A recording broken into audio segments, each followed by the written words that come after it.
পুরস্কার কাদেরকে দেওয়া হবে সেটা মনোনয়ন করেছি এই কমিটি থেকে, কিন্তু এরপর এটা সুপারিশ, এরপর এটা উপদেষ্টা পরিষদে এটা গৃহীত হতে হবে, তারপর এটা নামগুলো প্রকাশ করা হতে হবে।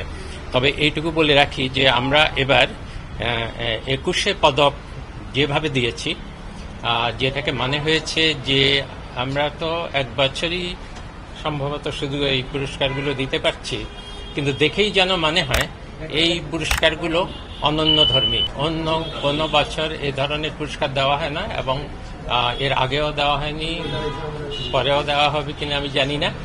স্বাধীনতা পুরস্কারও এমন মানুষকে দেওয়া হয়েছে, তাদের তো জীবনব্যাপী যেই অবদান সেটা স্বীকৃতি হিসাবে এত বছর পরেও তারা কিন্তু কোনো পুরস্কার পাননি।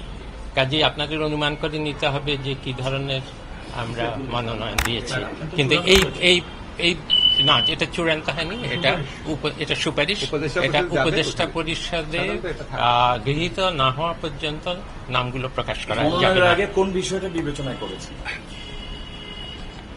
এটা হলো জীবনব্যাপী বাংলাদেশের জন্য যারা অবদান রেখেছেন বা নতুন একটা কিছু তৈরি করেছেন, যেটা ধারাবাহিকতা এখনো চলছে যে কোনো ক্ষেত্রে, সংস্কৃতির ক্ষেত্রে, সাহিত্যের ক্ষেত্রে, বিজ্ঞানের ক্ষেত্রে বা সমাজসেবার ক্ষেত্রে একটা নতুন ধারা, যেটা এখনো পর্যন্ত মানুষকে, সারা দেশকে প্রভাবিত করে, কিন্তু আগে তাদেরকে কোনো সেই বা স্বীকৃতি দেওয়া হয়নি। আমি একটা লাইন শুধু অ্যাড করি। আমরা এর আগে যে স্বাধীনতা দিবস পুরস্কার দেখতাম, তখন আমাদের কাছে মনে হয়েছে এমন ব্যক্তি এবং প্রতিষ্ঠানকে পুরস্কার দেওয়া হয়েছে যেটা নিয়ে সমাজে প্রশ্ন উঠেছিল, এবং এমন প্রতিষ্ঠানকে দেওয়া হয়েছিল, র্যাবের মতো প্রতিষ্ঠানকেও স্বাধীনতা দিবস পুরস্কার দেওয়া হয়েছিল, অথচ এটা আমাদের জাতীয় জীবনের সর্বোচ্চ পুরস্কার। আমরা এই পুরস্কারের মহিমা উপলব্ধি করে এই দলগত গোষ্ঠীগত চিন্তার ঊর্ধ্বে থেকে স্যারের নেতৃত্বে আমরা এমন সব নাম সুপারিশ করেছি।